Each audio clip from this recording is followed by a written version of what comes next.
Alors que la dernière année de la Seconde Guerre mondiale débutait en ce mois de janvier 1945, les Allemands allaient encore prouver aux Alliés qu'ils étaient toujours capables de se battre.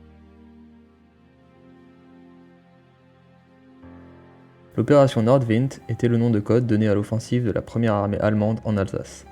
Elle débuta le 31 décembre 1944 et avait pour but de percer les lignes de la 7th Army américaine et de la première armée française.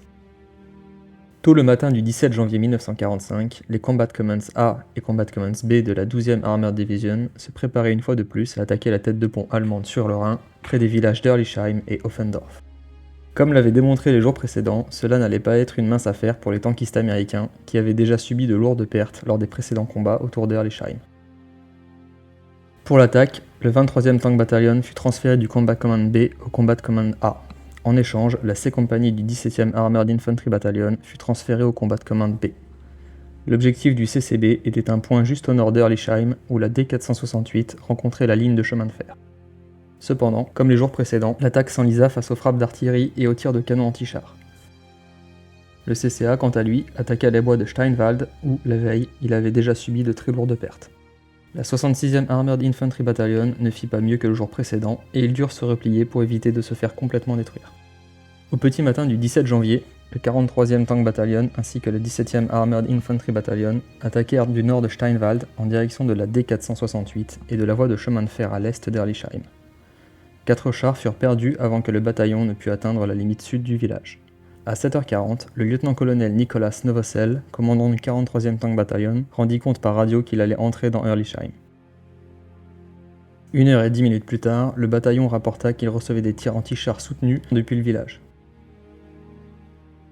Peu de temps après, le SS Sturmbannführer Ernst Johann Tetsch, commandant la première Abteilung du 10e SS Panzerregiment, donna l'ordre à plusieurs de ses chars Panther d'avancer vers le village. Les chars de la 10e SS Panzerdivision Frundsberg entrèrent alors dans Erlisheim sous le couvert du brouillard. Ils rencontrèrent soudain des tirs provenant des unités américaines et un Panther fut perdu ainsi que le commandant de la 3e compagnie, gravement blessé. Le Sturmbannführer Tetsch, ne voulant pas risquer la perte d'autres chars dans cette situation chaotique, il ordonna aux chars Panther restants de se replier sur Offendorf. Aux alentours de 10h, le 17e Armored Infantry Battalion perdit le contact avec les chars du colonel Novosel. Quelques minutes plus tard, le contact radio revint à la normale et le 43e Tank Battalion rapporta qu'il se trouvait dans la partie orientale du village. À 10h30, Novosel déclara par radio « Hier c'était de la rigolade par rapport à aujourd'hui ». Entre-temps, le 23e Tank Battalion subissait des lourdes pertes face à la zone de rassemblement des Panthers de la première Abteilung. Les compagnies A et C se trouvaient déjà réduites à peine 20 chars aptes au combat. Alors que les attaques du CCB étaient tenues en échec au nord, le CCA changea l'objectif du 23e Tank Battalion qui devait à présent attaquer en direction de Drusenheim. Cependant, entre cet objectif et le bataillon se trouvait le village d'Erlisheim. Le commandant du 23e Tank Battalion, le major Edwards, ne trouvait toujours aucune trace du 43e Tank Battalion dans le brouillard, malgré le contact radio toujours maintenu. Alors qu'aucun contact physique n'était établi avec le bataillon de Novosel, Edwards ordonna à 20 de ses chars de traverser Erlisheim pour avancer vers leur objectif. Les chefs de chars d'Edwards en décidèrent cependant autrement. Alors qu'ils traversaient Erlisheim, ils rejoignirent le 17e Armored Infantry Battalion dans les combats pour le village. Aux alentours de midi, les compagnies A et B de la 17e Armored Infantry Battalion n'avaient toujours pas réussi à trouver les chars de Novosel à travers l'épais brouillard et les deux compagnies se positionnèrent d'initiative près du carrefour menant à Drusenheim. À 12h30, Novosel rapporta que la situation était chaude dans le village et qu'il avait un besoin urgent de soutien d'infanterie. À peine 1 heure plus tard, l'unité de Novosel sera annihilée.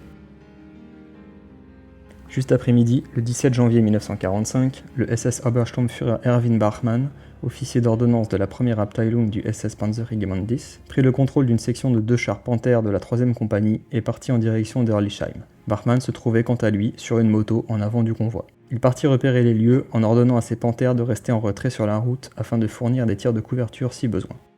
Bachmann avança à pied et lorsqu'il fut pris sous les tirs d'un char Sherman américain, il retourna en courant vers sa moto pour récupérer un Panzerfaust. Il fit alors demi-tour vers le village et s'installa dans une maison. Il aperçut 2 Sherman visibles depuis une fenêtre et en détruisit un avec son Panzerfaust à une distance d'à peine 30 mètres. Sans moyen pour détruire le 2e char, il se replia alors vers ses 2 Panthers et informa les équipages de la situation dans le village. Il donna l'ordre au 2e panthère de continuer le long de la route jusqu'au virage où il avait reçu les tirs de Sherman. Il ordonna aussi au 1er panthère, commandé par le SS Unterscharführer Mühlbratt, de le suivre avec la tourelle tournée à 3 heures. Ils empruntèrent un chemin parallèle et, avec la tourelle précédemment orientée, purent immédiatement ouvrir le feu sur les chars situés au niveau du carrefour. La communication étant maintenue par radio, la coordination entre les 2 panthères était parfaite. En quelques minutes, plusieurs chars Sherman furent détruits. Soudain, un drapeau blanc apparut. Les Allemands stoppèrent leurs tirs et un officier américain approcha, offrant la reddition des 60 hommes sous ses ordres. L'officier américain relâcha aussi une vingtaine de prisonniers allemands faits lors des combats pour Ehrlichheim. Bachmann demanda à son interlocuteur s'il faisait partie des équipages des Sherman détruits, ce à quoi l'officier lui répondit que non, il s'agissait des équipages des quelques chars encore intacts situés dans le village. Surpris, Bachmann ordonna aux pilotes américains de conduire leurs chars vers les lignes allemandes à Offendorf. Par sécurité, chaque pilote sera accompagné d'un soldat allemand. Dans le même temps, Bachmann informa le quartier général de son bataillon qu'une colonne de Sherman sous contrôle allemand allait bientôt arriver. Environ 14 chars du 43e Tank Battalion furent détruits à Ehrlichheim, et Bachmann en captura 12 au total. L'adjudant de Tetsch ajouta que les 2 panthères utilisés lors de l'attaque détruisirent 9 chars à eux seuls. Le 43e Tank Battalion fut complètement balayé. Après les échanges de tirs initiaux, les 2 panthères de Bachmann prirent position à la lisière d'Ehrlichheim, où ils détruisirent 2 chars de plus. À 16h, les Allemands lancèrent une contre-attaque sur Ehrlichheim et 6 panthères du bataillon prirent la A Company du 127e Armored Infantry Battalion par le flanc, au niveau de la ligne de chemin de fer.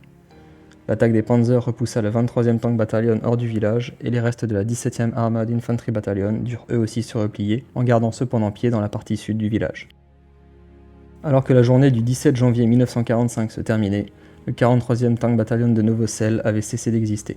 Les chars de l'unité furent soit détruits, soit capturés par Bachmann. Pour ses actions du 17 janvier 1945, Erwin Bachmann reçut la prestigieuse Ritterkreuz, la croix de chevalier de la Croix de fer.